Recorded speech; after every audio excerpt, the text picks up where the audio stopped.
This is a Starline alarm on a BMW 4 Series. So a thief gets the key, does a relay attack, try and start it. Vehicle's not going to start up. It's looking for a code or a phone.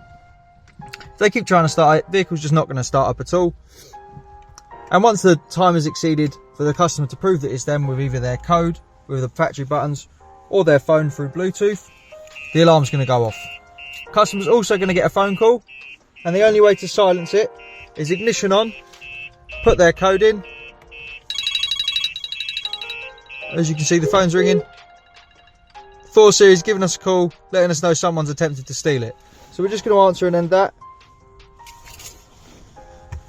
This system has tilt, motion and shock built in. So if the vehicle's hit, lifted or moved, the alarm's going to go off. It's going to call you. And to start it, ignition on. Start it, ignition on, go through a code.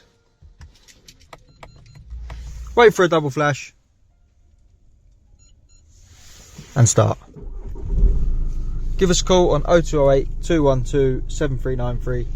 This is the Starline alarm package. Tilt, motion and shock. Vehicles hit, lifted or move. You get a phone call. Has an immobiliser. Uses push sequence. Pairs to the phone. Secures your vehicle.